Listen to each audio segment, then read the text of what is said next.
A chegada de jogadores mais experientes não mudou o Grêmio somente dentro de campo. Mudou também as estruturas, os processos de trabalho no dia a dia. A gente vai falar aqui sobre uma mudança implementada pelo Marcos Rocha que está afetando os bastidores do tricolor de forma bem positiva. A gente vai falar sobre isso e também sobre Botafogo, que monitora a situação de Gabriel Grando no Grêmio. Tudo isso depois da vinheta.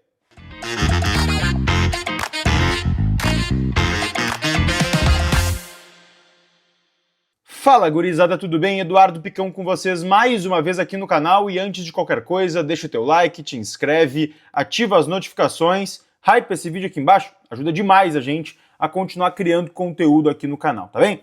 Gente, vamos falar aqui sobre a chegada dos jogadores mais experientes no elenco do Grêmio. É que eu tô falando de Carlos Vinícius, Arthur, William, mas principalmente o Marcos Rocha, tá? Ele deu uma entrevista pro Assado do Duda Garbi essa última semana, e lá algumas coisas bem importantes foram reveladas. A primeira delas é o contato com os jovens jogadores, tá? O Marcos Rocha tem sido uma figura dentro do vestiário, além de uma liderança importante. A gente já viu ele, por exemplo, carregando a braçadeira em alguns jogos como titular, e por isso que se tem até uma cautela com essa questão física do jogador. Mas dentro do vestiário, ele tem sido esse cara de apoio, de experiência para jovens jogadores que estão ainda em formação. Ele deu exemplo para a gente pegar aqui de referência, a situação do Noriega no Clássico Grenal. O Noriega pediu para sair do jogo depois do primeiro ou segundo pênalti, ele não deixou muito claro. E ali, com um jogador que estava muito abatido, numa situação muito complicada, o Marcos Rocha conversou com ele, conversou com o Mano Menezes, tiveram uma conversa no vestiário e convenceram o jogador que ele deveria sim permanecer em campo, que era importante para o Grêmio ele estar ali, que os pênaltis foram ocasionais e de certa forma nem aconteceram e tentaram manter ali uma saúde mental melhor para que o jogador se pudesse desempenhar dentro do campo e acabou dando certo. O Noriega fez depois ali o restante da partida, foi bem na segunda etapa, conseguiu se manter firme dentro daquele processo. E isso tem acontecido com outros jovens jogadores, o Marcos Rocha tem dado dicas. E essas dicas, elas estão indo também para a parte de processos de dia a dia do clube, tá? O Marcos Rocha faz uma revelação que é muito importante, que a gente vai falar aqui sobre o descanso dos jogadores.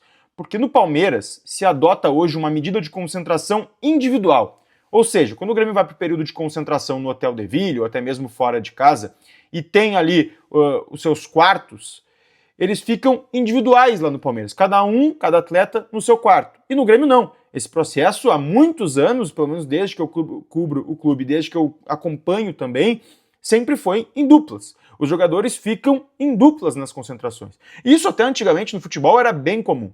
E o Marcos Rocha chega no Grêmio e implementa a concentração individual, que é melhor para descanso, para a liberdade do jogador, para ter mais um ambiente aconchegante, onde o jogador vai ter um processo de concentração melhor do que mesmo que tu confie e teu parceiro de quarto seja um cara que é teu amigo, que tem uma certa liberdade, tu estar sozinho num ambiente de concentração vai te dar mais propriedade de fato concentrar, pensar no jogo, descansar a cabeça, conseguir ter contato com os teus familiares. Então tudo isso é importante nesse processo que pelo menos o Marcos Rocha coloca dessa forma para que o Grêmio adote também esse sistema de concentração individual dentro do clube que passou a ter a partir da chegada do lateral direito. Então são processos, são estruturas que esses jogadores mais experientes estão chegando e colocando dentro do clube.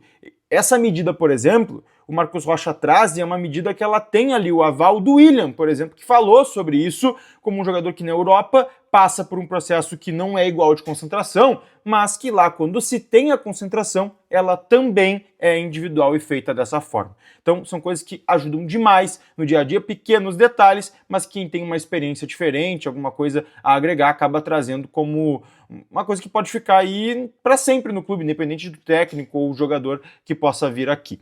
A gente vai falar também sobre Gabriel Grando, tá? Porque o Serginho Boas trouxe uma informação no sábado ou domingo, se eu não me engano, a respeito de um monitoramento que o Botafogo faz ao Gabriel Grando.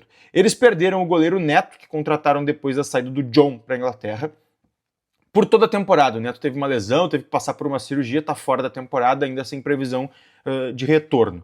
E eles estão com o goleiro Léo Link, contratado do Atlético Paranaense, mas que não tá dando uma resposta positiva. Então eles buscam um outro goleiro para o início da próxima temporada. E monitoram a situação do Gabriel Grando, que ainda não renovou com o Grêmio. O Grêmio tenta ali a última cartada para trazer o Gabriel Grando, um projeto de carreira, a gente falou isso em vídeo já. O Grando hoje, ele não quer um aumento salarial, ele quer a possibilidade de jogar mais.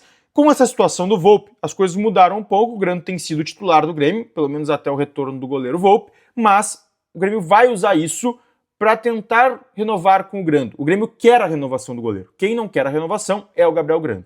Mas é importante a gente colocar aqui, já é o segundo grande clube brasileiro que faz uma sondagem ao Gabriel Grando, um monitoramento, para um jogador que até então era reserva no Grêmio, mas o Grêmio quer sim a permanência dele, ele tem a confiança do Matheus Sommer, que é o preparador de goleiros, a gente já falou sobre isso. O Matheus Sommer foi o cara que subiu o Grando lá do sub-14 para o sub-15, começou a utilizar ele nas categorias de base e quer muito a continuidade do goleiro do Grêmio por aqui. O Grêmio faz de tudo para tentar convencer o jogador a permanecer em Porto Alegre. Ele tem contrato até outubro de 2026, poderia assinar um pré-contrato já em abril e sair de graça então no próximo ano. O Grêmio quer evitar isso de qualquer forma, tá bem? A gente segue atualizando o Tricolor por aqui, deixa teu like, mas deixa também o teu comentário. O que tu achou dessa situação do Marcos Rocha? Como tu vê essa mudança de estrutura dentro do clube para os jogadores que vêm de fora? E mais, tu venderia o Gabriel Grando? Ou tentaria uma renovação, um projeto para que ele seja o goleiro do Grêmio aí para as próximas temporadas? Deixa aí para mim. Beijo!